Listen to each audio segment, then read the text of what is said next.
Welcome back. We're continuing our conversation with Nick Baker about leveling up leadership through financial strategy. I want to dig a little bit deeper and get to some of the bigger questions that could make a difference for some of our listeners. And I would like to start with what role does financial literacy play in becoming a better leader in personal life and business life? A huge role. I think, like I said before, money impacts all of us. I always jokingly tell people, even if you're a multi-hundred millionaire, billionaire, even they have a budget, right? There's no such thing as unlimited resources. And so we all are budgeting or planning or trying to manage our resources on some level, right? And so I think the biggest thing is really making sure that you have a basic understanding. The biggest hurdle to that is they don't teach us this stuff in school. There's no formal education process in the United States for personal finance, and that's really it's a problem. We're really at a loss. And so, if somebody didn't teach you growing up, you either have to self teach, or you hire somebody like us.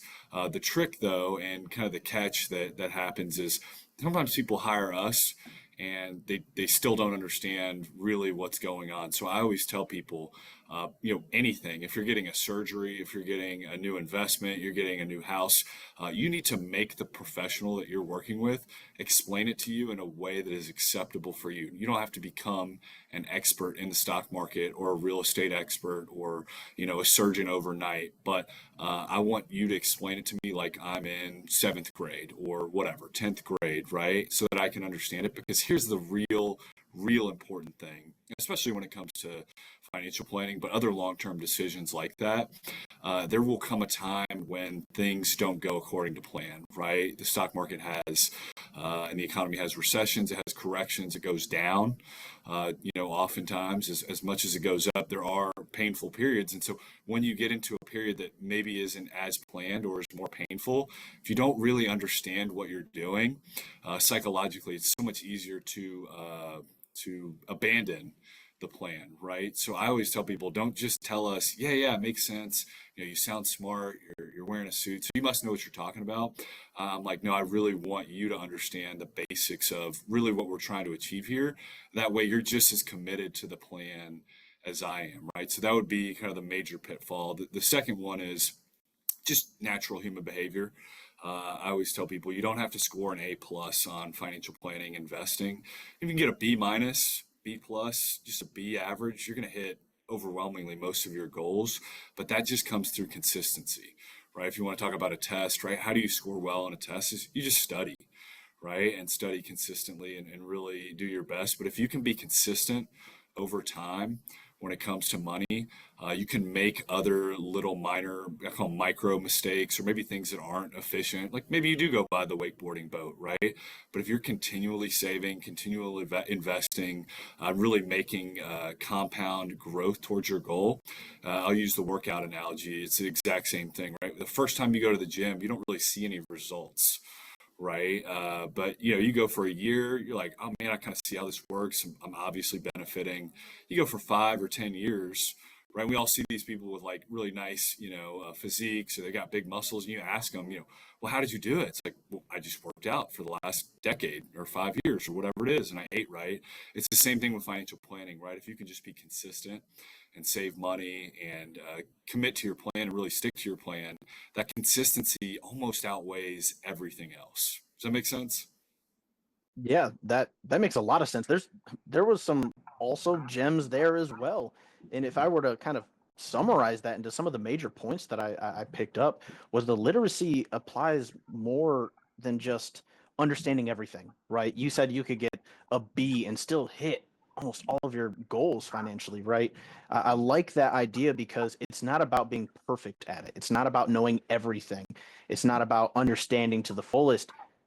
It's about just learning it, understanding enough to be able to make those smart financial moves, to stay on top of it, to have that discipline and ability to move forward consistently with your plans and goals because of your financial literacy. I find that really, really important, and it's overlooked a lot in business. Through my experience dealing with different clients, I see an inconsistency in the understanding of financial management and planning. I see a lot of consistency in understanding how the operation works, how the product is built, how the service is done, but not so much how to manage the financial aspect of the business. And that carries over. If you don't understand how to handle your personal finances, you can't understand your business finances. But I also like how you brought up working with someone like yourself or other financial advisors or coaches in general. It's not about understanding all of it in the most complex ways possible. It's about simplifying it, making it easy to understand and to remember and then apply. I operate off of a philosophy: knowledge is not power. Contrary to a lot of belief, applied knowledge is power. And I feel like that really does make a difference with financial literacy. So, how can leaders instill financial discipline and responsibility within others, right? Whether it be in the home life, in your kids, in your spouse, or in a business with employees, managers, and other people you put in charge of financial discipline? Yeah, I think the best one, it's a great question. I think the best one is to really lead by example, right? Others can tell um, what's going on, and generally people have a sense for how you're living. And so living by example is a big thing. But I think if you're the person that's the business owner or the leader, the manager that's in charge, I think, using your network and the network of the organization to bring in outside advisors, help really making people available to your people for financial literacy, having resources available for them, the benefits that your company has, whether that be a 401k, access to a 401k plan, advisor, financial planner. A lot of our business owners will make us available to their employees, right? They say, hey, I use this advisor personally.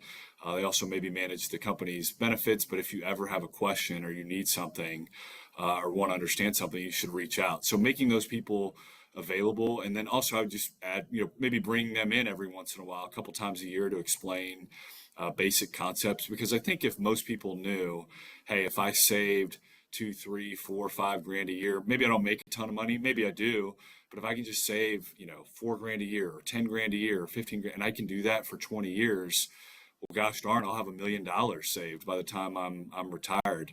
I just think most people they haven't been given access to that information, and so the more opportunity you can give people to access the information, the more options they have, the more ability that they have to execute. Because you're right, just knowing, we all have Google, right? We can Google almost any fact that we want in 0.1 seconds, but it's what you do with the fact, right? Again, the workout analogy, we can create a perfect workout plan. It's got the squats, the deadlifts, the bench press, but it's really in the execution of doing it, right? So just having the resources available, like, well, what is the best investment? I don't know. What are your goals? What's your objective? What's your risk tolerance? So being able to learn and then have the ability to apply that, I think when you can make that more available to more people, you're going to have a better outcome. And just the studies all show this: the more financially secure that your employees are, the more access they have to information, the better they're going to perform, the less anxiety they have, and just on a human level, the more grateful they're going to be to you as somebody that has an influential role in their life.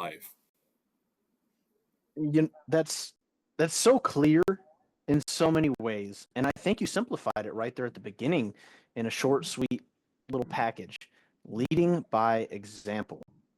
And then you supported that with something I also believe in, and that is pulling in the people around you so they can learn it, understand it, and also soak in that knowledge and information that may be beneficial to you and help you, right? It's just sharing that beneficial factor, that importance of something. And I also believe in the same sense, when you're sharing that valuable insight, that valuable information, and you're bringing them into the mix, and you're leading by example, you're motivating, inspiring, you're educating, it's going to have a massive ripple effect. And not only that, that goes a long way with your employees, with your spouse, with your kids, to where now they want to listen more. They want to follow more. They want to invest more into you or what it is you're doing because they feel that investment coming right back to them. I find that really, really powerful. And real brief, could you share just a quick example of a leader who's transformed their life because of their financial discipline?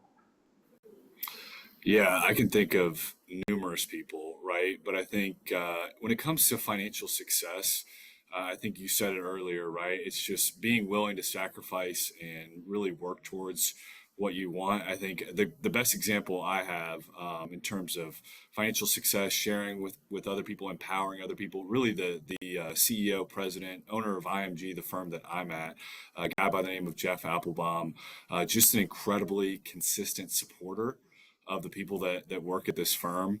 There's a couple of really, really great stories, and obviously they're true stories. He's helped people out through cancer payments, maybe things they couldn't afford. These are people that work at the firm. Just caring for your people like that, if and when you have the means to, but on a less drastic level, right? Just being there for your people. I can think just personally on a few occasions, I've gone to him with some frustrations, personally, mentally, financially, and having that open door policy where he can make it a safe place to work, where he knows that he can help and I can rely on him to help. That's really how you empower your people and become a really successful leader, in my opinion. I think that's fantastic insight, Nick. I absolutely love having you here. Where can our listeners find you? Yeah, if you just want to Google me, that's probably the easiest. But Google Nick Baker, IMG Financial Group. It's in Houston, Texas. Certainly, anybody's welcome to give me a phone call. My number is 832-369-9419. But yeah, if you look me up on Google or LinkedIn, pretty easy to contact. Be happy to visit, have a conversation with anybody that wants to talk. Thanks for having me on. Absolutely. Don't go anywhere. We'll return shortly and we'll be joined by our next guest to explore even more powerful leadership strategies.